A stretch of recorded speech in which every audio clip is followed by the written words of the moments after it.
Maka nikmat iman ini adanya dalam hukum syara, baik dari Al-Qur'anul Karim surat Ghafir ayat ke-60 tadi, ud'uni astajib lakum, mintalah hanya kepadaku saja. Kalau kita mentok, itu Allah langsung nabok kita, kalau ada apa-apa mintanya jangan kepada yang lain, mintalah kepadaku.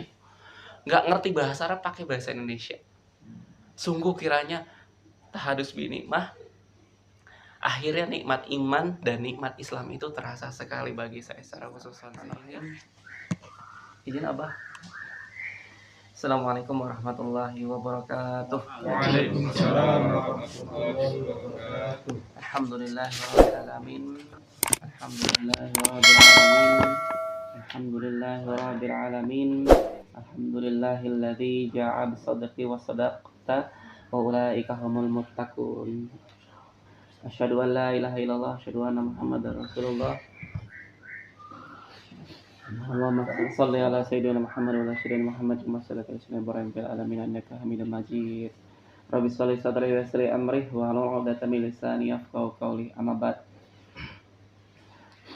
Ahlan wa sahlan bi hudurikum di dalam majelis mulia ini, sehingga asma Allah lah, nama Allah lah yang patut kita agung-agungkan, sehingga Allah menjawab dalam lisan baginda Nabi Muhammad SAW dalam aktivitas pagi, diambil dari kitab At-Tibyan fi Hamil Quran. Imam Nawawi mengutarakan hadis Nabi, Allahumma barik lana fis subahah, ya Allah berkahilah pagi hari ini. Nah, itu salah satunya, sehingga orang-orang yang pagi hari kemudian bitolabul ilm, dia menyengajakan diri untuk melangkahkan kaki, Allah panjangkan usia dunianya dan Allah panjangkan usia akhiratnya. Bil makna usia akhirat bisa jadi nama kita yang teringat indah di dunia ini. Dan itu diwujudkan langsung oleh Imam Nawawi, di mana beliau diberikan usia oleh Allah Subhanahu wa taala tidak terlalu panjang di dunia, tapi namanya masih terus disebut-sebut oleh umat baginda Muhammad SAW sampai sekarang. Salawat serta salam senantiasa kita curahkan kepada penghulu alam baginda Muhammad sallallahu alaihi wasallam.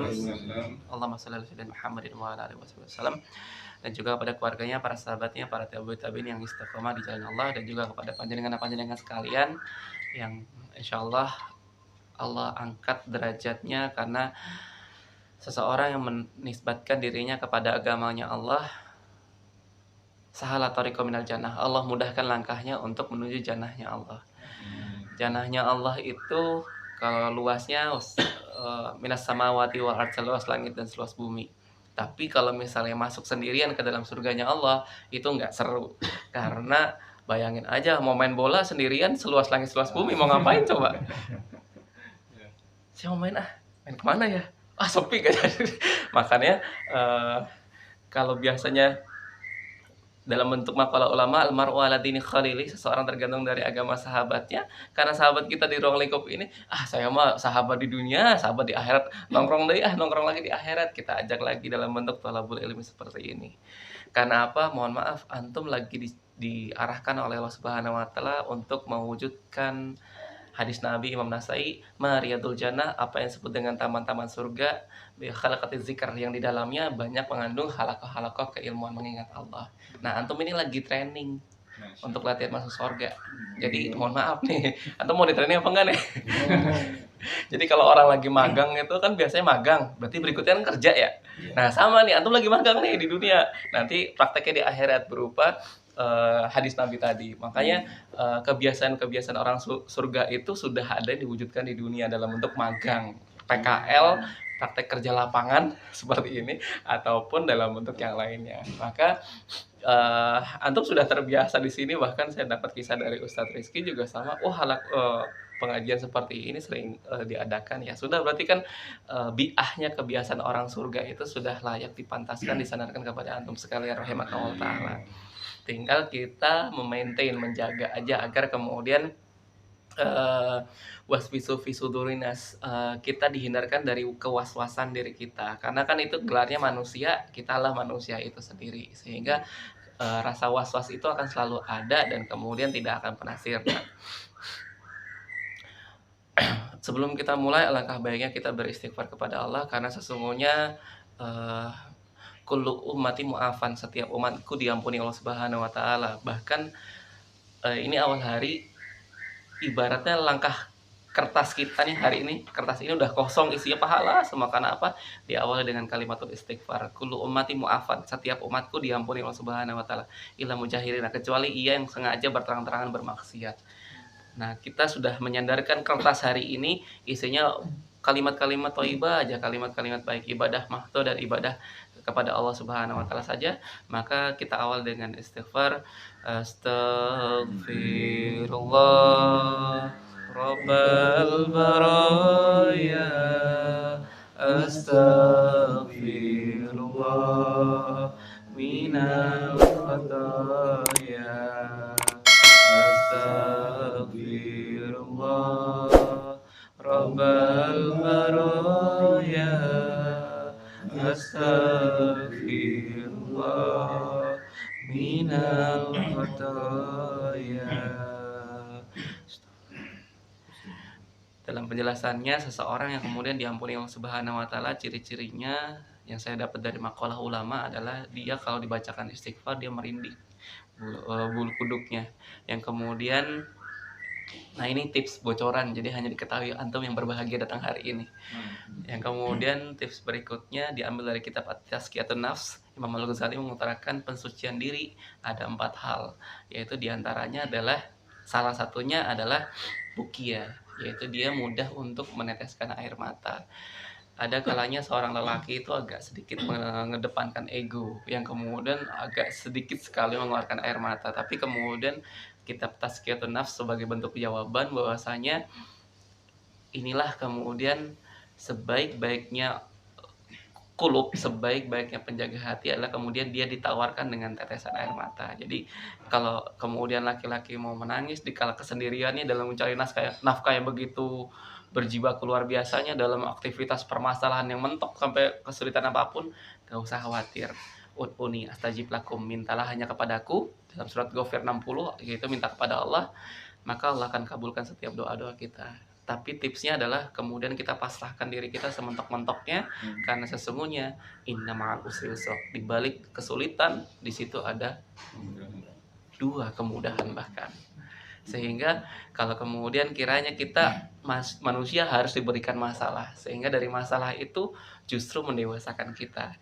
Jika kiranya masalah tersebut tidak tahu jawabannya, maka kembalilah kepada tazkiyatun nafs tadi, sebuah tangisan yang kemudian, ya Allah, aku berserah diri kepadamu, la haula wala quwata illa billahil aliyil azim, atau hasbunallahu wa ni'mal wakil, ni'mal maula wa ni'man nasir.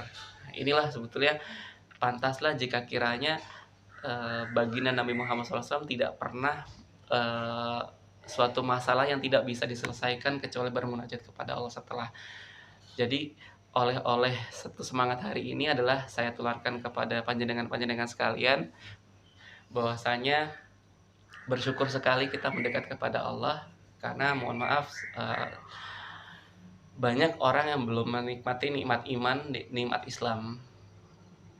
Tapi saya merasakan sendiri nikmat iman, nikmat Islam seperti apa, yaitu jika kiranya di Indonesia per tahun secara sensus penduduk yang keluar dari Islam adalah 2.500.000 per tahun.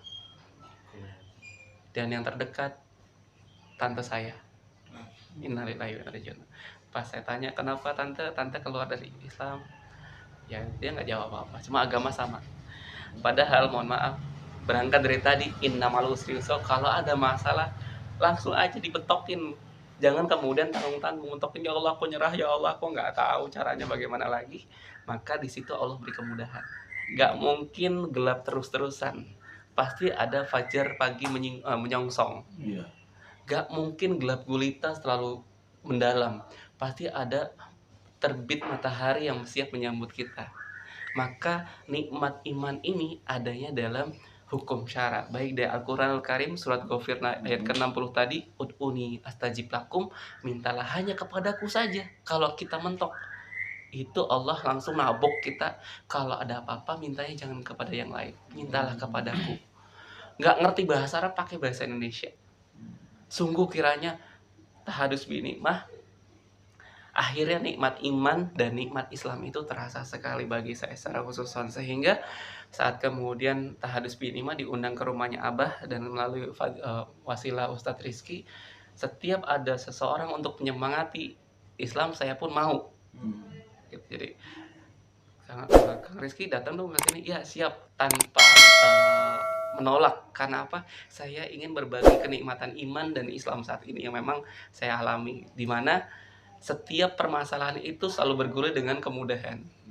Salah satu bentuk tahadus binikmah saat kemudian saya bermunajat kepada Allah, ya Allah, sesungguhnya kita ada sedikit iklannya. Saya pinjam dulu. Kalau belum tahu rasanya Islam seperti apa, tentunya banyak orang menganggap Islam kan yang penting kan yang penting. Padahal sebetulnya arkanul Islam, bunyal Islam alal khamsin, dibangunnya Islam atas 5 perkara. Ya, nggih. 5 nggih. Nah, 5 ini kadang orang tidak tahu apa sih kegunaannya. Yang kita tahu apa ya? Pertama syahadat, yang kedua sholat, yang ketiga puasa, yang keempat zakat, dan yang kelima naik haji, manistato'a, jika kiranya mampu. Kalau kayak gini mah saya paham, Tat. Saya paham banget. Tapi kemudian saya visualisasikan, kita haus di gurun Sahara, diketemukan air. Allah, air ini bisa diminum, ya Allah, terima kasih Allah. Bagaimana cara minumnya, ya Allah? Sedangkan kemudian ya pakai tangan ya minum ya. Oke, anggaplah inilah rukun Islam. Yang kemudian kita mulai dari yang 5. Bisa nggak kita minum dengan menggunakan clicking doang? Enggak kan? Bisa nggak pakai dua jari doang? Bisa nggak kemudian pakai ini doang? Bisa nggak seperti ini doang? Nah, cuma kemudian makanya kenapa Allah Subhanahu wa taala menghadirkan rukun Islam yang kelima, manistato'a. Kharajal baita manistato'a. Naik haji jika kiranya kita mampu. Maka kita balik, seseorang yang sayang kepada Allah, maka yang pertama dia tahan, yang ia jaga adalah yang pertama, yaitu syahadatain, asyhadu an la ilaha illallah, asyhadu anna muhammadar rasulullah. Yang kedua adalah sholat. Ini udah bisa kan? Bisa untuk minum kan? Tapi kemudian kalau dia cuma sekedar syahadat doang, belum bisa. Bisa sih, tapi nanti tidak sempurna, khawatir tercecer, tidak sempurna dari minuman ini yang kita minum, pasti ada yang tumplek. Susah. Syahadat doang. Wah, saya Muslim Indonesia adalah sebanyak 76%, walaupun data terkini turun lagi menjadi 67% Muslim di Indonesia. Saya sudah syahadat kok. Iya, saya setuju. Sudah syahadat, tapi kemudian baru begini. Ia tidak melaksanakan sholat, ia tidak mengerjakan puasa, dia tidak mengerjakan zakat fitri, apalagi naik haji. Iya sih bisa minum, tapi kemudian tidak lega hatinya saat dia minum. Makanya dalam kitab Al-Kabair, Imam Dhahabi mengutarakan, seorang muslim kita harus dapat yang berikutnya, yaitu menegakkan sholat. Karena apa? Meninggalkan sholat, tarkunas sholat, meninggalkan sholat itu adalah dosa nomor 4 dari 70 dosa besar. Bayangkan, 2 ini saja kita sudah bisa mereguk nikmatnya iman dan Islam. 2. Syahadat dan sholat. Masya Allah, tabarakallah. Ini baru ini. Bagaimana jika kiranya yang ketiga, yaitu dalam bentuk puasa. Walaupun Masya Allah, tabarakallah, hukum syara yang Allah hadirkan kalamullah kepada baginda Nabi Muhammad SAW dalam bentuk surat yang biasa kita dengar di bulan Ramadan, Al-Baqarah 183, tapi Allah beri kemudahan di 184-nya. Yaitu kepada siapa? Jika kiranya orang tersebut tidak sanggup berpuasa, kepada orang yang dalam perjalanan ataupun dalam keadaan sakit. Bayangkan, Allah tidak memberatkan yang ini. Tapi kemudian masa iya dengan mudahnya, saya lagi mudik, saya nggak puasa. Padahal Rasulullah memberikan contoh perang Badar terjadi di bulan Ramadan. Perang yang menyita tenaga dan energi di bulan Ramadan. Tapi beliau ambil puasa ini. Walaupun ada rukhsah, kemudahan di balik itu. Bagaimana jika kiranya yang keempat diwujudkan, yaitu zakatul fitr, zakat fitri. 3 dan 4 ini adalah pegangan yang sangat kuat. Kalau dilepas, masih bisa mending. Tapi kemudian nggak ada syahadatnya, percuma. Dia seperti fata morgana, tidak terlihat di mana-mana. Ada kisah-kisah di YouTube yang kita lihat, saya latihan mau nemani sahabat saya puasa orang Islam. Mohon maaf, antum itu tidak ada nilainya di hadapan Allah karena nggak ada yang memegangnya keimanan tersebut. Oleh karena itu, makanya kenapa Khulafaur Rasyidin mengarahkan berkaitan dengan hadis berkaitan untuk menjaga dua ini tetap utuh. Summu li ru'yatihi yuftiruna li ru'yatihi. Berpuasalah karena kalian melihat hilal dan berbukalah karena kalian melihat hilal. Disinilah kenapa kalau kemudian berpuasa di bulan tasyrik maka khawatir ini nggak mencengkram erat karena puasa di bulan tasyrik diharamkan Allah Subhanahu wa taala. Ataupun zakat kemudian kelewatan harinya, misalnya sudah keburu lebaran, malah justru yang terjadi adalah zakat kita jadinya sedekah saja. Maka pegangan akan hilang. Oleh karena itu, inilah kita pegang erat dari 4 ini. Masya Allah, tabarakallah. Di rukun Islam yang kelima ini yang kemudian khurujal baital minal man istata'a, pergi haji jika kiranya kita mampu. Kemudian Masya Allah, tabarakallah, saya memberikan kabar bahagia bagi antum sekalian yang hadir hari ini. Mintalah hanya kepada Allah. Allah mengabulkan doa kita walaupun kita nggak punya daya upaya. Tahadus binikmah, saya adalah seseorang yang tidak memiliki pendapatan pasti. Dan kemudian saya ini adalah seseorang yang kemudian hanya berdoa saja, ya Allah, sesungguhnya saya ingin mencengkram erat indah nikmatnya iman dan Islam ini, ya Allah. Tapi aku tidak tahu caranya bagaimana, ya Allah. Karena naik haji itu setidaknya depositnya 25 juta reguler. Betul apa? Yang kemudian 25 juta dari mana aku? Bahkan untuk ketemu angka 25 juta aja aku nggak kebayang kayak apa, ya Allah. Tapi Engkau Maha Pengabul doa, Allah Al-Mughni, Allah Al-Ghani, ya Allah. Aku bermunajat kepadamu, ya Allah. Semoga saya bisa naik haji, ya Allah. Tahadus binikmah, tidak lama setelah itu Allah kabulkan, dipertemukan orang solih, orang goni di satu tempat yang kemudian dia bukan saudara saya, dia bukan kenalan saya, dia bukan siapa-siapa saya.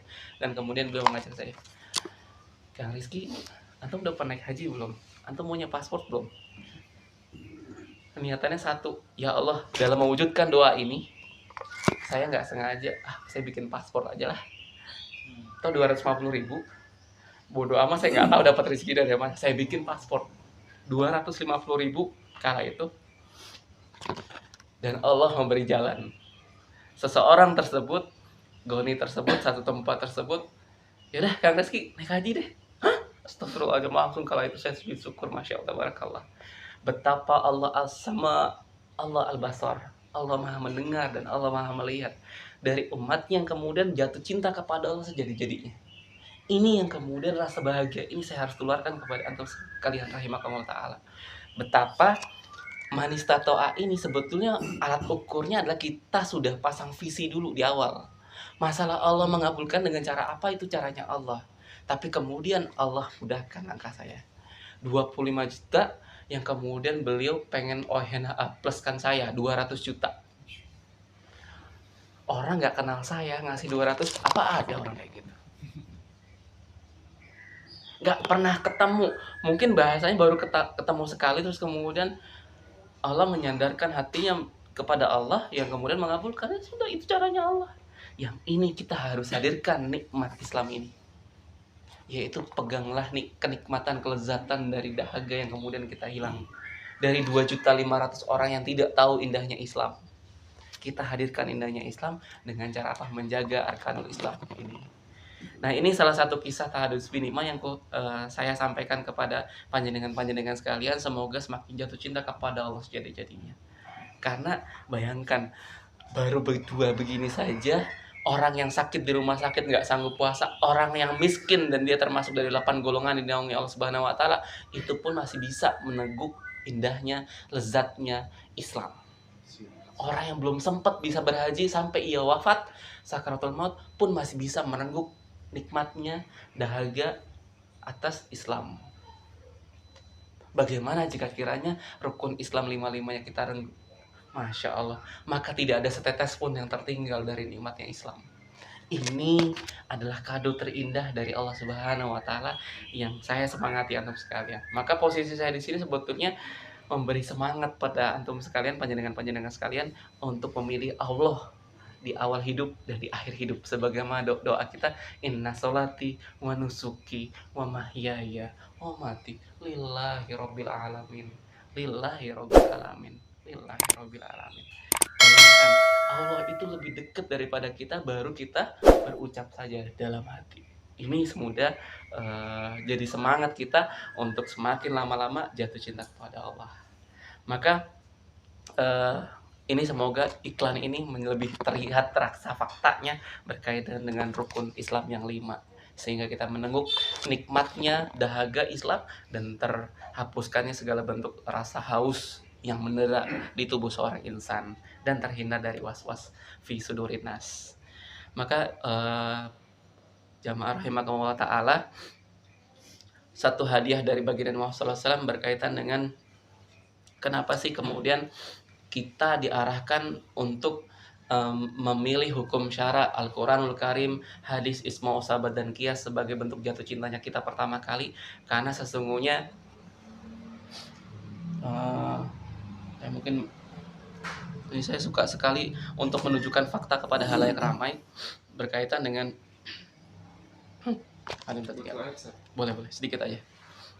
Nah, kadang kita tidak tahu, ya Allah, saya nggak tahu mau mulai dari mana untuk jatuh cinta kepadamu ya Allah, karena masalahku udah terlalu banyak sehingga aku bingung mau mulai dari mana dulu. Masalah dulu yang ku selesaikan ataukah ku cinta padamu dulu ya Allah. Itu secara alami pun dialami beberapa sahabat-sahabat kita di luar sana. Tapi kemudian sesungguhnya hidup ini seperti masalah. Datang lagi silih berganti masalah. Datang lagi silih berganti masalah, dan masalah tersebut tidak pernah kelar. Ya, usiaku sudah menjadi seorang ayah, jadi seorang suami, masalah lagi. Ya, aku menjadi seorang ayah, ada masalah baru lagi. Ya, aku sebagai seorang tetangga ada masalah lagi. Ya, aku sebagai figur masyarakat ada lagi masalah. Ya, aku sebagai seorang pekerja ada lagi masalah. Dan akhirnya masalah tersebut terkadang mengejar kita, yang kemudian padahal satu sisi saya harus menyadarkan diri kepada Allah, mana dulu yang harus kau pilih. Ini salah satu untuk memudahkan jamaah rahimakumullah ta'ala berkaitan dengan masalah demi masalah. Masalah yang kemudian pertama, ini adalah insan kita, diri kita yang kemudian sangat kosong, gak punya daya upaya. Yang kemudian belum punya daya upaya, dikasih masalah besar. Ya Allah, masalahku besar banget ya Allah. Aku nggak tahu nih ya Allah. Kalau nggak saya mikirin masalah ini kelar, kita susah ya Allah. Jadilah kisah Qarun, yang kemudian awal hidupnya dia seorang yang kemudian tidak memiliki kendala yang berarti, tapi kemudian mulai muncul dalam kulupnya permasalahan. Ya Allah, saya ingin banget punya domba yang kemudian domba tersebut aku akan makin rajin dan takwa kepadamu ya Allah. Allah berikan itu. Tapi apa yang terjadi sama Qarun disibukkan dengan perkara masalah-masalah tersebut. Dihadirkan masalah dalam bentuk kemudahan ataupun kesulitan. Belum kelar di situ, saat kemudian Qarun berkiprah semakin besar, maka muncul perkara-perkara sepele, bagaimana dia memberikan gaji kepada anak-anak buahnya. Nggak kelar di situ, akhirnya dia bertambah lagi masalah-masalah yang perintilan. Yang kemudian perintilan ini mengganggu dirinya apa enggak? Enggak, akhirnya justru ia membiarkan nafsi ini dalam keadaan kosong. Karena apa? Ia semakin jarang ke masjid, jarang kemudian berdakwah, jarang thalabul ilmi. Padahal kalau pertama dilurusin, masalah pertama ia meninggalkan Allah. Perkara paling besar itu adalah meninggalkan masalah Allah. Sehingga muncul perkara berikutnya, perkara-perkara receh, sampai perkara-perkara perintilan. Maka berkaitan dengan akidah, inilah masalah paling utama. Sehingga kalau ada pertanyaan, ya Allah, aku nafsiku cuma segini ya Allah. Terus bagaimana saya mengisi ini ya Allah? Masalahnya banyak banget. Ya udah deh, saya yang gampang aja deh yang saya isi. Ini masalahnya gimana? Gak kelar. Ya udah deh, saya nggak milih yang ini ya Allah. Saya milih yang ini aja deh. Masalah yang ini aja yang sedang deh, nggak berat bagi saya. Sama, nggak kelar juga kan? Maka dikatakan dalam penjelasan kitab ulama bahwasanya yang harus diselesaikan permasalahan umat pertama, problematika umat yang pertama adalah berkaitan dengan aqidatul kubro, akidah, ikatan yang paling utama. Apa itu? Kita dari mana? Kita di sini mau ngapain? Habis dari dunia ini kita mau kemana? Maka pertanyaan ini adalah pertanyaan akidatul kubro, ikatan yang paling kuat ini. Inilah masalah yang harus selesai dulu. Mau tahu buktinya? Saya cemplungin ya.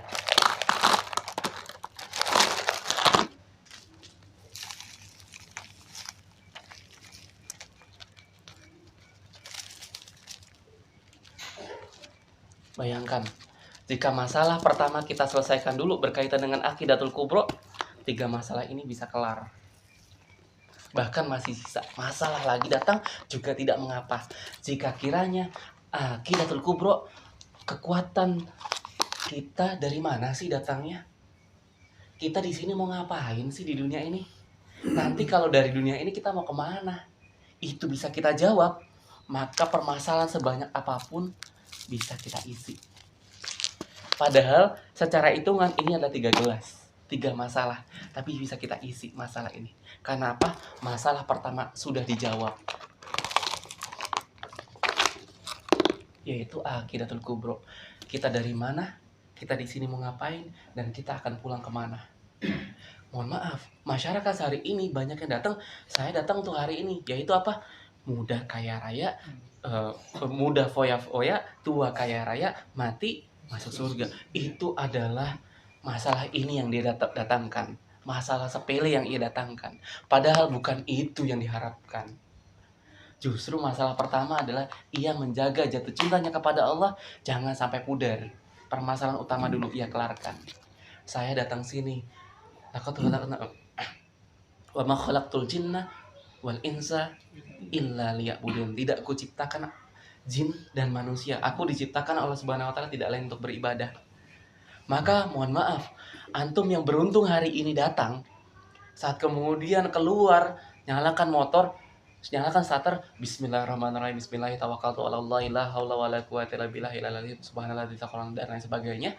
Ya Allah, ku hadiahkan cari nafkahku ini mewujudkan hadis Nabi, yadun ulya khairukum yadus salfa, tangan di atas lebih baik daripada tangan di bawah. Aku tidak mau mengemis-ngemis ya Allah, karena mengemis-ngemis itu bukan bagian dari sunnahmu ya Allah. Ya udah, bismillah. Ya Allah, aku berkeringat, bercucur keringat, capek sekali ya Allah, pulang di malam hari aku macet ya Allah, tapi ku hadiahkan untukmu ya Allah. Itu ia telah menjawab permasalahan yang besar, yaitu akidatul kubro. Aku datang sini karena untuk beribadah. Walaupun aku mencari nafkah, tapi kuhadirkan Allah sebagai pelipur lara. Di lain pihak, orang lain menyalakan motor berangkat kenapa? Yang berangkat, dapur sudah kosong, nggak ada gas, nggak ada api yang mengepul lagi. Niatannya bukan karena Allah, maka sesungguhnya ia akan dikembalikan tanpa memiliki amal perbuatan apapun. Sama bergeraknya, nyalakan starternya sama, tapi kemudian tidak ada ruh Allah di dalamnya. Dalam aktivitas menyalakan starternya, berkeluh kesah dalam macetnya, tidak menghadirkan Allah, maka sesungguhnya permasalahan besar nggak kelar. Malah justru permasalahan sepelenya akan hadir. Apa itu sepelenya?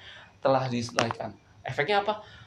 Saat kemudian dia tidak menghadirkan Allah dalam starter motornya, starter mobilnya, terus kemudian dia pulang sampai istrinya, istri berkeluh kesah, suami goblok, uang kok tiap hari kerja pagi pulang sore cuma dapat segini doang. Saya itu butuh ini, butuh itu dan sebagainya. Masya Allah, tabarakallah. Ia memilih menyelesaikan permasalahan sepele ini dibandingkan permasalahan yang paling utama, akidatul kubro. Oleh karena itu, pilihlah Allah sebagai bentuk pelipur lara kita, sehingga semua permasalahan akan bisa masuk. Sampai kemudian semua masalah yang baru lagi akan dapat diperoleh. Inilah yang kemudian kita hari ini hadir di dunia tidak lain tidak bukan untuk beribadah. Kita senyum ke tetangga, kita menjadi seorang ayah, kita menjadi seorang istri, kita jadi seorang suami, kita menjadi seorang kakek, kita menjadi seorang siapapun dalam satu tubuh ini, kita bisa menjawabnya. Karena satu tubuh ini bisa menjawab jika kiranya permasalahan awal akidatul kubro, uqdatul kubro bisa kita jawab. Maka saya sadar bahwa saya datang dari Allah Subhanahu wa taala. Buktinya apa? Surat Al-Mu'min ayat 12 sampai 14. Laqad khalaqnal insana min sulalatin min. Tidaklah kuciptakan manusia dari saripati tanah. Berarti Allah sendiri yang menghasilkan kita. Bukan Orang-orang ateis bilangnya gampang kok bikin manusia, tinggal ngambil sperma, ngambil ovum, tempelin jadi manusia. Enggak. Kalau Allah tidak berkehendak, maka tidak akan pernah jadi itu insan. Nggak ada sejarahnya jika Allah tidak mentakdirkan, Allah memberikan itu tidak akan berhasil. Ini yang harus kita tegaskan, bahwasanya kita datang dari Allah, maka di sini kita harus hidup dengan aturannya Allah. Jangan hidup pakai aturan otak. Jangan hidup pakai aturan seenak udelnya sendiri. Ah santai lah, saya mah nggak puasa, saya nggak kuat. Saya seorang kuli bangunan. Nggak begitu. Walaupun seseorang tersebut kuli bangunan, tapi kemudian dia tekad, ya Allah aku ingin berpuasa karena Rasul pun berperang dalam keadaan Ramadan, maka aku pun berpuasa dalam jerih payahku. Kecuali ia pingsan, maka kemudian ada kemudahan di situ saat ia bekerja. Dia mendapatkan puasa Ramadan, walaupun kemudian dia akan mengkodoknya. Tapi yang dinilai pertama adalah niat tulus dia karena Allah Subhanahu wa taala. Yang kemudian kita datang sini untuk Allah dan kita pulang lagi kepada Allah. Ya Allah. Makanya dalam salah satu surah diutarakan bahwasanya dalam penjelasan hadis juga sama diutarakan sesungguhnya usia umat itu mulai dari dhaifan ila qawiyan hatta dhafan. Seseorang itu dari perkara yang doif, yang lemah, yaitu bayi itu lemah, saking lemahnya dia nggak bisa ngapa-ngapain kecuali nangis. Kita nggak tahu dia lapar, dia pipis, dia BAB, kita nggak tahu. Namanya lemah, butuh orang lain untuk mengayomnya, kita ayom. Qawiyan, kuat, seperti kita saat ini menjadi orang yang kuat. Terus kemudian, tapi belum berakhir di situ, maka ada fase terakhir, yaitu lebih dhafan, lebih lemah dibandingkan awal. Lebih lemah. Bil makna adalah seseorang yang kemudian kondisinya ia tidak bisa berdiri sendiri, mandiri, tapi dia membutuhkan yang lain. Oleh karena ini, patokan qawiyan ini kuncinya adalah sampai di usia arba'ati sanah, 40 tahunan. Maka jika kiranya kita diberikan usia sudah lebih dari 40 tahun, maka bikinlah dominasi kebaikan dalam kehidupan kita. Maka insya Allah kematian seperti itulah. Dominasikanlah kebaikan dalam hidup kita di 24 jam kita, insya Allah matinya kayak gitu. Didominankanlah kebaikan, maka kemungkinan kita akan mati seperti itu. Karena apa? Nggak ada sejarahnya seseorang yang dhafan, orang yang sudah lemah, generasi terakhir tadi, yaitu kemudian dia bermaksiat. Karena dalam kitab Nafsiyah Islamiyah, Syekh Taqiyuddin rahimahullah mengutarakan dalam hadis riwayat baginda Nabi SAW, 3 orang yang tertolak doanya. 3 golongan yang tertolak doanya. Yang ditempel nomor 1 yang paling bahaya. Apa itu? Asy-syaikhul dhani. Seorang yang sudah tua, tapi kemudian dia masih bermaksiat. Sengaja nih Rasul menempel di nomor 1. Karena apa? Al-Quran telah mengutarakan dia gelarnya sudah dhafan, sudah lemah. Nggak ada cara lain untuk pulang ke berikutnya kecuali menyandarkan kepada Allah Subhanahu wa taala. Santai tua-tua keladi, semakin tua semakin menjadi. Saya belum sempat puber, saya sekarang zamannya puber. Nggak gitu dalam Islam. Karena sesungguhnya seseorang syaikhul dhani, seseorang yang sudah tua, syekh itu adalah nama dari syekh, artinya tua. Dhani, yang bermaksiat. Nggak ada sejarahnya kemudian udah tua kemudian maksiat. Tapi kalau misal pun ada, dia adalah orang pertama yang tidak diterima doanya. Jangan sampai kemudian ya Allah saya lagi tua nih, lagi clubbing, saya lagi have fun, lagi nyobain sinte atau nyobain narkotik.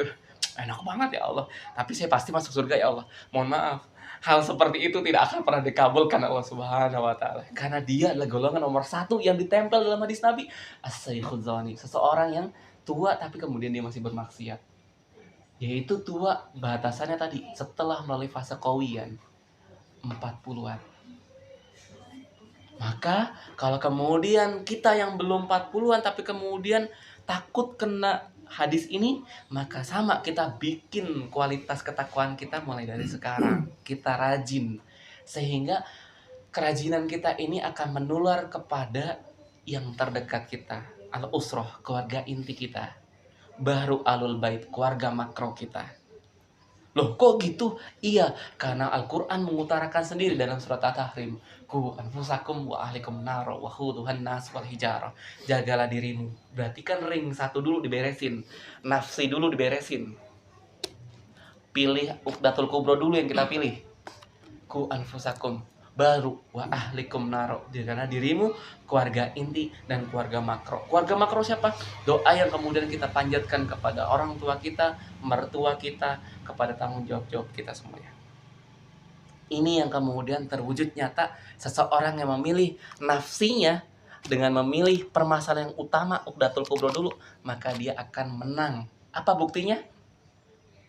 Allah hadirkan dalam surat-surat yang bisa antum pernah dengar surat ini berkaitan dengan setelah kita sudah tahu tentang Uqdatul Kubro, tentang kita dari mana, kita di sini mau ngapain, dan ntar kita pulang kemana, sudah bisa menjawab itu, maka efek baiknya akan muncul langsung cash dari Allah. Apa itu? Yaitu Allah akan jaga berikutnya pasangan hidup kita yang terdekat, istri-istri kita, nanti anak-anak kita. Bohong Kang Rizky mau ngomong. Saya buktikan dalam penjelasan seseorang yang kemudian dijodohkan Allah Subhanahu wa taala dalam surat An-Nur ayat 26. Sesungguhnya pria soleh akan berjodoh dengan wanita soleh. Sehingga pria yang buruk akan berjodoh dengan wanita yang buruk. Pria yang keji akan berjodoh dengan wanita keji. Al-Quran mengucapkan demikian dalam surat An-Nur surat ke-24 ayat 26, 24, 26. Tidak ada sejarahnya seorang kisah di Indosiar, seorang PSK berjodoh dengan ustadz. Pas kemudian nikah, pasti salah satu ada yang menang atau ada yang kalah. Bisa jadi seorang PSK-nya taubatun nasuha, tubu ilallah taubatun nasuha. Atau kemudian kebalikan, seorang ustadz kemudian menjadi mucikari. Karena apa? Surat Nur ayat 26 ini mengutarakan demikian. Maka jika kiranya, ya Allah, aku nggak tahu nih, sering terjadi konflik terhadap diriku dengan istriku, aku tidak tahu cara mencari solusinya, ya Allah, pilih Uqdatul Kubro dulu. Maka perkara-perkara yang lainnya Allah akan mudahkan. Apa buktinya? Jika kiranya kita sudah bisa menjawab permasalahan paling besar dalam permukaan bumi ini, maka seperti halnya Al-Quranul Karim yang kita bisa baca dalam surat Al-Lahab, Auzubillahi minasyaitonirrajim, wa imra'atuhu hammalatal hatab. Di situ adalah istri-istrinya sang pembawa kayu bakar. Ditujukan kepada siapa? Pamannya beliau ya, yaitu Abu Lahab. Kok gelarnya pakai wa imra'atuhu, imra'atan? Kenapa nggak pakai yang lain? Imro itu adalah gelar antara suami dan istri yang tidak sevisi dan semisi. Mohon maaf. Bismillahirrahmanirrahim. Antum sudah sadar tentang Uqdatul Kubro. Berangkat Bismillahirrahmanirrahim. Nyari nafkah.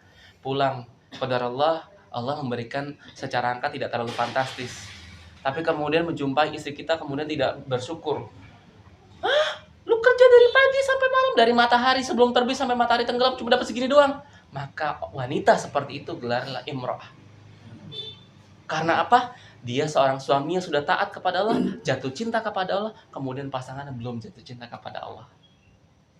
Gelarnya imro'ah. Jangan sampai pilih gelar ini. Maka kita naikkan gelar hidup kita dengan cara zaujah. Apa buktinya? Makanya doa kita dalam setiap doa, Rabbana hablana min azwajina wa dzurriyyatina qurrata a'yun. Kenapa doa itu nggak pakai imro, tapi Rabbana hablana min azwaj. Zaujah adalah seorang pasangan hidup kita yang jatuh cinta karena apa? Memiliki visi dan misi yang sama seperti suaminya, yaitu kepada Allah. Makanya doanya itu, Rabbana hablana min azwajina. Kita baru tahu doa itu. Ya Allah, pantas aja aku ingin sekali agar masalah konflik domestik di rumah tangga ini kelar, ya Allah. Karena aku telah memilih Uqdatul Kubro pertama, ya Allah. Maka istriku yang Allah lembutkan hatinya dengan caranya Allah. Kita mencari nafkah dan kemudian Allah bersyukur, ya Allah, terima kasih suamiku, aku bisa bantu apa untuk menghadirkan kepahala aku bagi dirimu, ya. Wahai suamiku yang telah menjadikan setiap surgaku di atas seizinmu. Ini makanya kenapa doa ini kita dawamkan agar sevisi dan semisi. Dan tidak kelar di situ doa itu. Rabbana hablana min azwajina was zurriyatina, dan anak keturunan kita.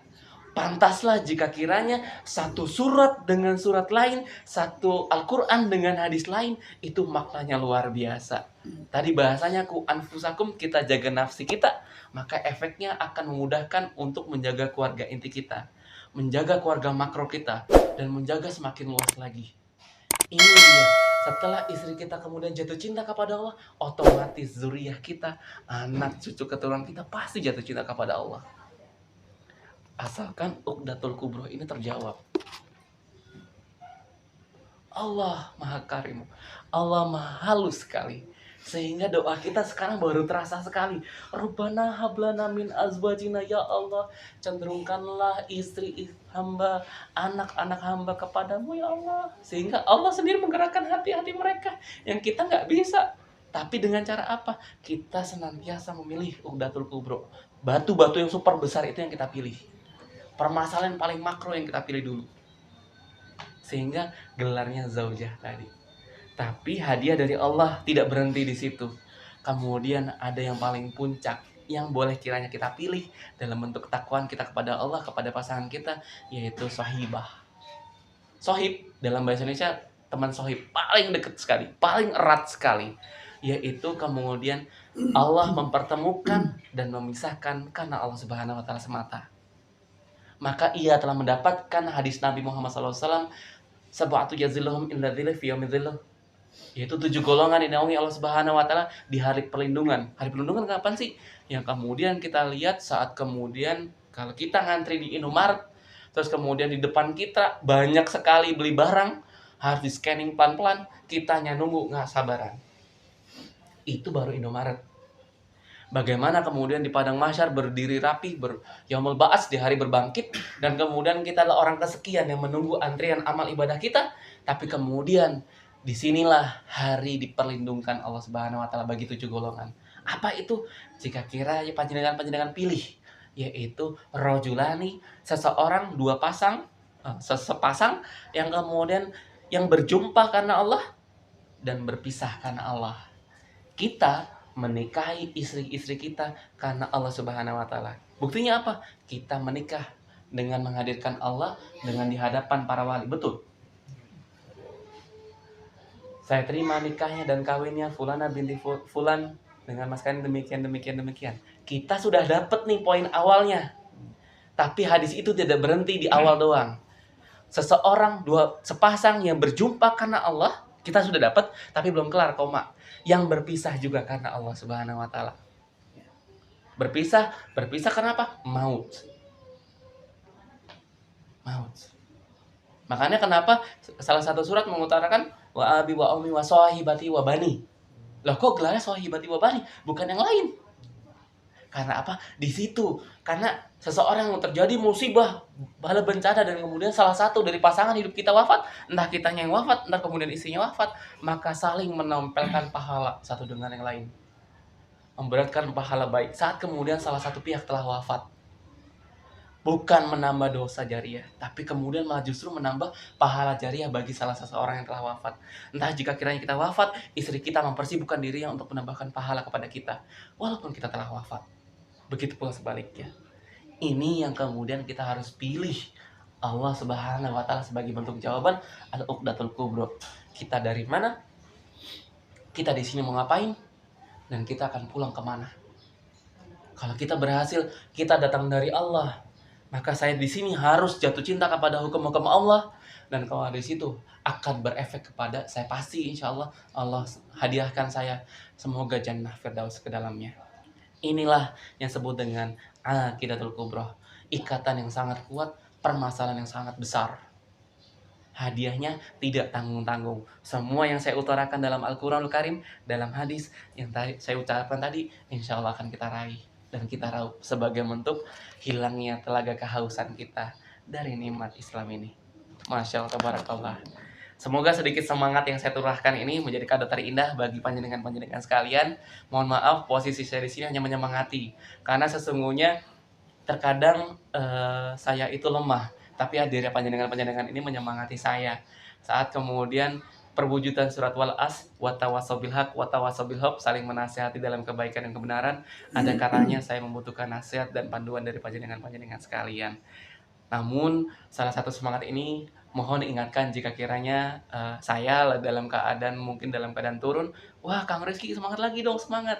Nah, maka tugas saya di sini posisinya bukan seorang ustadz, saya sebagai seorang penyemangat. Karena apa? Memilih Allah itu adalah suatu hal yang paling gampang. Yang kemudian Allah langsung kabulkan saat kemudian kita, ya Allah aku pilih Allah dulu dari sekarang, hari ini dan kemudian hari. Aku nggak mau milih yang lainnya. Maka sejak itu pula kucuran kebaikan dan demi kebaikan akan hadir spontanitas. Dan hadiah ini saya bukan sekedar lip service doang, tapi saya telah mewujudkannya. Saat kemudian setiap permasalahan datang, terima kasih Allah ada masalah, pasti nggak lama lagi kemudahan datang. Dan saya percaya itu innama usri yusra. Wallahu a'lam bishawab. Jika ada yang mau tambahkan atau mau ditanyakan, tafadhal masykurah. Dipersilakan. Yang mau bertanya. Tadi kan lupa. Buku udah pernah tulis. Nanti ada rekaman ya. Nanti bisa di murojaah lagi. Belum nanya nih, saya masih pengen nambah Ustaz masalah 3 doa orang yang tidak diterima. Tidak terima ini baru Ustaz jawab. Masya Allah, barakallah. Syukran jazakallahu wabarakatuh. 3 orang yang tertolak doanya diantaranya adalah Asy-Syaikh Dzani, seseorang yang sudah cukup tua, Syekh Dzani, dan kemudian dia bermaksiat. Yang kedua adalah Al-Ghaniyul Mukhtal, yang kemudian dia seorang yang kaya tapi kemudian kikir, bakhil, pedit, koret dan lain sebagainya. Dan yang ketiga adalah orang miskin yang sombong. Jadi masalahnya ini kemudian makanya kenapa definisi miskin jangan kemudian kita miskinkan. Sesungguhnya Allah Maha Kaya. Jangan sampai kemudian kita memiskinkan diri. Wah, yaudah kita ngantri kemudian zakat fitri, jangan. Kalau kemudian antum tidak masuk dalam 8 asnaf, nggak usah ambil. Karena apa? Seseorang yang antum ambil haknya, maka tidak ada cara lain kecuali nerakanya Allah Subhanahu wa taala yang mengambil kembali. Hanya neraka saja yang bisa mengambilnya.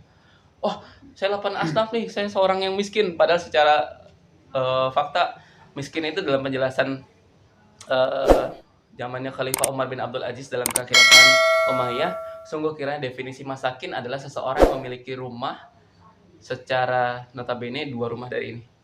Itu disebut dengan miskin. Ukuran rumahnya 2 dari rumah ini. Itu definisi miskin. Maka jika kiranya secara fakta kita menganggap diri kita miskin, sebaiknya jangan. Sesungguhnya Allah Maha Kaya. Disitulah kemudian Allah berikan cobaan kepada Nabi Ayub. Dan kemudian beliau seorang yang sangat kaya raya secara harfiah. Dia memiliki anak yang begitu banyak. Dan Allah berikan cobaan kepada beliau berdua. Tapi kemudian beliau bertakwa kepada Allah. Maka sesungguhnya apa yang terjadi khasnya dia akan kembali lagi kepada dirinya. Tidak usah khawatir. Maka 3 golongan ini jangan sampai kita pilih. Gitu. Jangan sampai kita pilih. Al-Ghaniyul Mazlum. Al-Ghaniyul Mazlum, orang kaya yang mazlim, yang zolim. Di dalamnya termasuk Al-Faqirul Mukhtal, balik. Orang miskin yang kikir, ada orang miskin yang sombong. Wallahu a'lam bishawab. Itu silakan dibuka dari kitab Nafsiyah Islamiyah Syekh Taqiyuddin Nabhani rahimahullah taala, seorang ulama mazhab Syafi'i yang kemudian menghadiahkan ini menjadi kado terindah bagi kita. Tafadhal masykurah jika ada yang mau tambahkan lagi. Kalau orang biasa tapi minta-minta, apa doanya juga terkabul? Tapi minta-minta. Ya, Masya Allah, tabarakallah. Inilah kenapa syukran jazakallahu wabarakatuh. Kenapa sih kita harus sayang kepada al-ulama warasatul anbiya, ulama para pewaris Nabi. Dari mereka-mereka lah kita nggak tahu cara agar dikabulkan doa gimana. Tapi kemudian mereka memberikan contoh adab-adabnya. Yang adab-adab itu beliau menoreh daripada ulama-ulama sebelumnya. Salah satu penjelasannya berkaitan dengan kitab Nafsiyah Islamiyah Syekh Taqiyuddin Nabhani rahimahullah taala mengutarakan dalam satu babnya babul doa istighfar, adzikr doa wal istighfar. Mengingat Allah, doa dan kemudian beristighfar. Salah satu bocoran doanya yang boleh saya tularkan kepada antum, bagaimana kemudian Allah mengabulkan doa-doa saya. Kita harus pilih 3, yaitu syaraful fa'il, sebaik-baiknya pelaku. Syaraful makan, sebaik-baiknya tempat. Syaraful zaman, sebaik-baiknya waktu. Kalau bisa rakus dalam satu kemasan. Kalau bisa kita ikat tiga-tiga ini di satu kondisi, itu hampir tidak ada hijab. Syaraful fa'il, sebaik-baiknya pelaku. Kalau kita ingin dengan syaraful fa'il apa? Posisikan yang paling gampang dikabulkan apa doanya? Yaitu sebagai seorang ayah. Dalam hadis riwayat baginda Rasulullah, 3 orang yang tidak tertolak doanya, tidak pernah tertolak doanya, yaitu al-walid, orang tua. Mohon maaf, makanya kalau kemudian di luaran sana, bukan di sini, orang tua mendoakan dasar lu anak setan, akan dikabulkan doanya. Orang tua, syaraful fa'il, lidah ini tajam sekali nih, langsung kabul doanya. Jangan sampai doa yang buruk-buruk. Karena kita sudah dapat gelar syaraful fa'il sebagai orang tua. Jangan pernah pakai doa-doa yang aneh-aneh sama istri kita. Istri yang nggak pandai bersyukur, nggak boleh doa kayak gitu. Nggak boleh. Saya tekankan nggak boleh. Karena kita sudah dapat gelar ini, syaraful fa'il. Syaraful zaman, keutamaan waktu. Waktunya paling afdol ya apa? Halakoh pagi ini. Tadi saya buka, Allahumma barik lana fi sabah. Ya Allah, berkahilah subuh hari ini. Sepanjang subuh ini, antum duduk sini sambil berdoa pun itu tidak ada penghalangnya. Salah satu bocorannya, walaupun masih banyak lagi, nanti di episode berikutnya saya ungkap. Tapi salah satunya di sini. Duduk di sini, antum sudah dapat 2 keutamaan ya. Syaraful makan, sebaik-baiknya tempat. Dalam hadis tadi Imam Nasai mengutarakan Mariyadul Jannah, apa yang disebut dengan taman-taman surga, halaqatul zikr, yang di dalamnya ada halaqah mengingat Allah. Kita lagi duduk dalam kondisi ini, kita dapat syaraful makan. Berarti panjenengan sekarang sudah dapat 3 sekaligus. Silakan didoakan apa yang antum pengen dawamkan, pengen hajatkan, proposal hidup yang pengen ditujukan. Karena doa ini akan berakhir setelah kita doa kafaratul majelis. Yang banyak-banyak. Kita sudah dapat 3 ini. Syaraful fa'il, antum sekalian sebagai seorang ayah. Syaraful makan, sebaik-baiknya tempat, kita dalam halaqatul zikr. Syaraful zaman, dalam keadaan ba'da subuh. Lagi makbul-makbul nih doa nih. Silakan dawamkan doa yang antum pengen utarakan. Tapi mohon maaf, kebiasaan dari setiap kasus seperti halnya antum bekerja, dikasih proyek sama bos, hadiahnya gede kan proyek itu masalah. Maka kalau doa mau dikabulkan cepat dan minta doanya yang besar, maka masalahnya juga akan besar. Doa sudah didawamkan, sama seperti proposal proyek kita ajukan di ACC sama atasan. Oke, kamu yang megang, jadi masalah besar bagi kita. Kita harus selesaikan masalah tersebut, maka kita akan dapat hadiah besar. Itu urutannya. Maka kalau antum kemudian berdoa, kemudian diberikan masalah, bersyukur kepada Allah. Ya Allah, terima kasih ya Allah. Berarti abis ini ada kebahagiaan yang menyambut saya. Doa saya akan dikabulkan oleh Subhanahu wa Ta'ala. Itu urutannya. Sehingga jangan pernah berkeluh kesah kepada Allah. Wala tayasu minar ruhillah. Dan jangan pernah berputus asa kepada ruhnya Allah. Oke? Itu tipsnya dari saya. Wallahu a'lam bishawab. Insyaallah ya. Syaraful fa'il, syaraful zaman, wa syaraful makan. Insyaallah. Ada lagi barangkali untuk lanjut ah. Diwakilkan. Sedikit Ustaz. Oke. Ini tadi kan Ustaz bicara masalah pergi haji ya. Padahal memang biaya kita semuanya mungkin orang ini udah niat semua ya pengen. Nah kan biaya belum ada, tapi tadi Ustaz emang maaf mungkin biaya belum ada, tapi kok begitu yakin udah bikin paspor. Masya Allah. Itu kan paspor 5 tahun mati. Iya. Ya, Iya. itu. Masya Allah, barakallah. Mungkin ada bocoran doanya Ustaz. Boleh doanya yang khusus. Allahu Akbar. Masya Allah, tabarakallah. Wallahu a'lam bishawab. Mungkin kalau nggak bikin paspor mungkin nggak nggak begitu apa namanya tertarik ya, tapi ini kok langsung bikin password. Ini silakan. Masya Allah, barakallah. Sungguh kiranya hati ini begitu rapuh, Begitu ya. hati ini begitu lunak, sehingga kita pun nggak bisa mengontrol hati ini. Tapi kemudian Allah maha menjaga kulub ini. Makanya salah satu doa yang biasa kita dengar berkaitan dengan kulub, yaitu ya muqallibal qulub, sabit qalbi ala dinik. Ya muqallibal qulub, ya sabit qalbi ala taatik.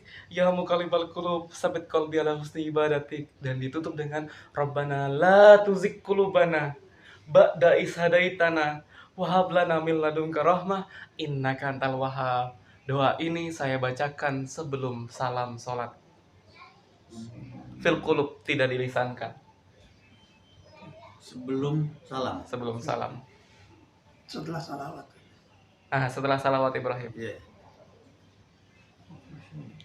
Masya Allah, barakallah. Itu Itu hatinya plus bocoran. lagi. Nanti hati kita, kulub kita yang mengarahkan kepada ketakwaan dengan caranya Allah. Tugas kita adalah ngikutin aja, karena sifatnya fitrah manusia itu adalah memuaskan akal dan menerapkan jiwa, dan tidak akan kecenderung kepada kemaksiatan. Kita ikuti filter yang paling lemah, yaitu kulub. Ikutin aja, karena proposal sudah kita gantung. Dalam proses misinya harus ada action yang harus kita wujudkan. Apa itu? Doa. Ingat, ad-doa muhul ibadah. Doa adalah otaknya ibadah. Hadis riwayat sahih. Sehingga cara nempel doa yang paling makbul apa? Ya sudah, tempel di waktu-waktu yang paling makbul tadi. Saya pilihnya apa? Qablatus salam, sebelum salam. Itu adalah aktivitas yang baik lagi. Syaraful amal. Ya, saya tambahkan satu lagi. Sebaik-baiknya perbuatan. Saya tempel tuh di setiap akhir sholat. Atau apa? Dalam menjelaskan hadis riwayat Rasulullah SAW, doa makbul akhir sujud wa duburi sholat.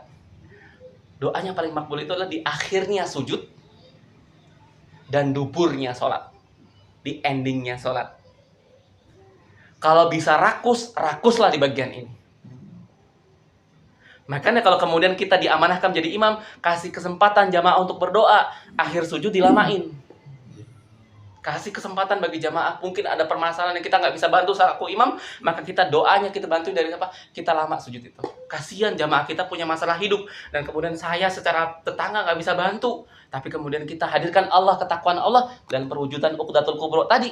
Ya udah, saya sebagai imam saya sujud yang lama di akhir sujud, karena hadis ini sahih. Akhir sujud wa duburi sholat. Akhirnya sujud dan duburnya sholat. Doa paling keren itu. Tidak menyalahi rukun. Paling keren. Masya Allah, barakallah. Tidak menyalahi rukun Tidak. sunat itu. Asalkan fil qulub, tidak boleh diutarakan. Tidak diutarakan, Yang dilisankan. kadang saya masih belum bisa ini. Nah, Ketika silakan boleh dibuka di Sahih Muslim. Saya mendapatkan sanad ilmu ini dari Syekh Akram Al-Bukhari. Beliau menyampaikan secara langsung bab doa salah satunya. Dan kemudian panjenengan boleh menyadarkan kepada saya dari dalil yang ini yang saya sampaikan. Masya Allah, barakallah. Itu salah satu bocoran.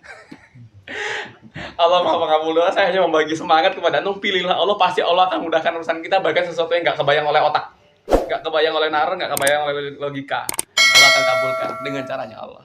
Allah mungkin itu. Mangga ada yang mau tambahkan dulu? Sehingga kita semakin bersemangat jatuh cinta kepada Allah.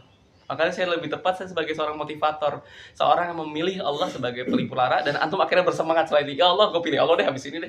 Gue nggak mau pilih yang kemarin-kemarin, gue pilih Allah sebagai pelipur lara gue. Gitu. Wah, saya kata orang Betawi. Itu salah satunya.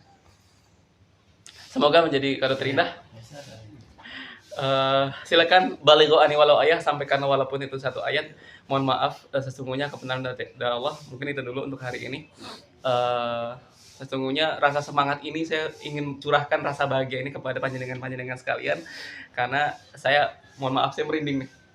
Rasa bahagia ini selalu saya curahkan kepada beberapa karib kerabat dan para jamaah sekalian.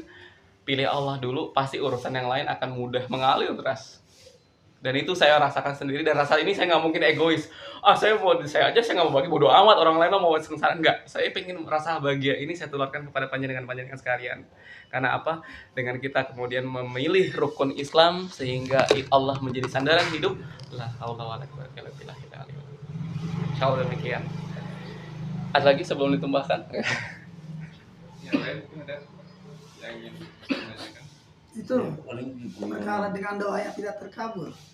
Walaupun tempatnya, waktunya, terus orangnya sudah syarat-syaratnya sudah cukup menurut saya gitu, menurut kita. Tapi doa itu tidak semua terkabul. Masya Allah, barakallah. Segera jazakallahu khairan.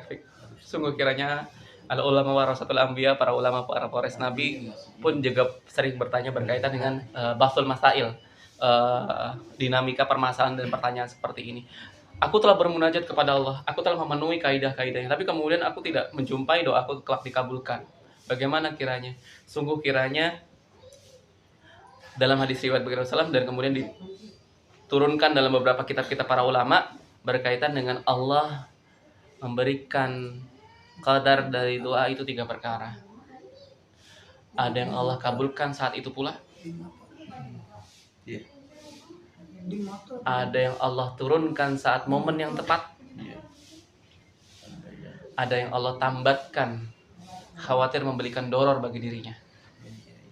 Ya Allah, aku bermunajat kepadamu ya Allah, berikanlah hamba Al-Fard ya Allah. Al-Fard diberikan, bagaimana efeknya?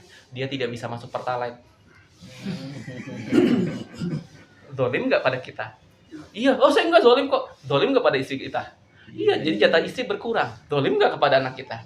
Zolim, jajan anak berkurang karena nggak bisa masuk Pertalite. Bisanya Pertamax 12.500. Iya. Zolim nggak doa itu? Zolim. Berarti kemudian pantaslah jika kiranya antum telah memenuhi fase-fase ini, tapi kemudian antum bermunajat yang kemudian doa tersebut memang khawatir memberikan zolim. Akhirnya jatuhnya apa? Wah, Allah jahat kok, jadi keluarga saya berantakan. Bukan Allah yang jahat, kitanya yang kemudian doa kemudian tidak pantas doa tersebut ditelayangkan. Ya Allah, aku ingin sekali punya Al-Fard ya Allah. Al-Fard, kemudian Allah kabulkan, kemudian apa yang terjadi? Terjadinya kisruh rumah tangga. Gara-gara apa? Kantongnya istri berkurang jauh. Itu ya salah satunya. Maka kemudian Assalamualaikum warahmatullahi wabarakatuh. Barakallahu fiik. Semoga Islam Pak. Izin. Masuk lagi. Silakan ya. Barakallahu. Iya, pada istilah. Barakallahu fiik. Semoga berkah. Barakallahu fiik. Nah, itu salah satu doanya. Walaupun kemudian naik haji kan angkanya fantastis. Beda. Kemudian kan ini memang menghadirkan ketakwaan kita kepada Allah agar menikmat genggam erat dari rukun Islam tadi. Allah punya cara sendiri untuk mengabulkannya. Itu mungkin. Yang kemudian perkara-perkara dunia mungkin Allah tambatkan berkhawatir memberikan doror bagi dirinya. Wallahualam bishawab. Mungkin itu salah satu jawabannya, dan masih banyak jawaban-jawaban lagi bab doa wa dzikr wa istighfar. Wallahualam bishawab. Ada juga yang kayak gini Ustaz. Jadi sesungguhnya kita ada utang yang riba. Masya Kalau Allah. kita kepengen banget itu lunas gitu. Nah, itu sebenarnya mudarat buat kita kan. Ayo. Pengennya kita lunas supaya nggak jadi mudarat buat kita. Masya Allah, tabarakallah. Syukran jazakallahu mubarakan fiik. Sungguh kiranya Imam Nawawi adalah ulama Syafi'iyah yang kemudian paling mudah dicerna dari tulisan-tulisan beliau, karya-karya beliau. Yang paling kita para santri kaji pertama adalah berkaitan dengan kitab Arba'in Nawawi, yaitu hadis 42 atau 40-an. Yang kemudian beliau sengaja menghadirkan salah satu hadis yang hadisnya kemudian tentu kita pernah mendengarnya, di mana sesungguhnya dalam penjelasan hadis tersebut intisarinya adalah ada seorang yang kemudian dia bermunajat kepada Allah, memanjatkan setiap doa kepada Allah dengan lugas.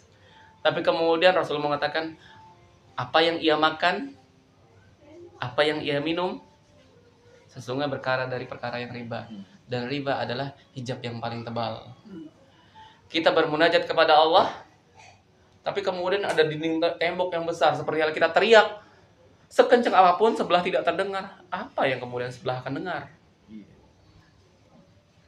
Kita butuh agar tembok ini hancur, agar sebelah bisa mendengar kita. Sama, kita ingin bermunajat kepada Allah, Allah Maha Pengabul doa, tapi kemudian hijab ini begitu tebal, maka hijab ini kita hilangkan dulu. Maka perkara-perkara riba itu termasuk dari dosa besar. Kitab Al-Kabair. Dari 70 dosa besar kitab Al-Kabair Imam Zahabi, ia di posisi 20 besar. Wow, jangan ngelihat 20 besar yang ya, tapi ini yang terburuk. Jangan sampai kita ada di dalam aktivitas ini. Karena akalul riba, memakan riba itu adalah dosa besar. Dan tidak ada cara lain untuk menggugurkannya kecuali nerakanya Allah. Hanya ini saja yang bisa. Dosa kecil kita bisa beristighfar kepada Allah. Mengucapkan la ilaha illallah Muhammad Rasulullah sebanyak 100 kali, Allah gugurkan dosa-dosa kecil. Tapi kemudian kalau riba di kitab Az-Zahabi bisa digugurkan dengan cara apa? Hanya neraka, melalui pembuluh-pembuluh darah kita dihancurkan nerakanya Allah Subhanahu wa taala. Maka ini salah satu hijab yang harus kita hapus. Pantas kemudian kalau kita pilih Allah, maka pintu-pintu yang lain akan kebuka. Saya yakin itu. Sehingga dalam bentuk afaliyahnya saya menyemangati sahabat-sahabat di Riba Krisis Center di daerah Depok untuk menyemangati, pilih Allah dulu, pasti Allah punya jawaban. Bener, orang-orang sahabat-sahabat di Riba Krisis Center pun banyak kemudian taubatun nasuha dan kemudian memilih Allah, ketemu jawaban masalah sebanyak apapun. Mungkin kalau yang menjumpai riba ribuan, ratusan ribu masih mending. Saya berdiskusi dengan teman-teman yang hitungannya M. Kelar, kalau ia memilih Allah. Betul, saya ngelihat pakai mata.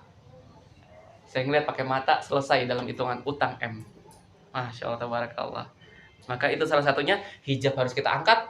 Dan kemudian doa itu hampir setiap hari mengucuri setiap tindak tanduk kita. Bahkan dalam menjelaskan kitab Al-Azkar dan kitab beberapa penunjang babu doa, seseorang yang belum sempat berdoa tapi kemudian jatuh cinta kepada Allah setiap harinya, di setiap helaan nafasnya Allah akan kabulkan. Belum bermunajat tapi Allah kabulkan setiap dawam yang ada di benaknya, ataupun doa dari istri-istrinya, doa dari anak-anaknya. Ia belum sempat mengutarakan doa tapi kemudian doa istri dan anaknya kemudian dikabulkan. Masya Allah, tabarakallah. Pilihlah Allah, Allah menangkan urusan antum sekalian. Wallahu a'lam bishawab.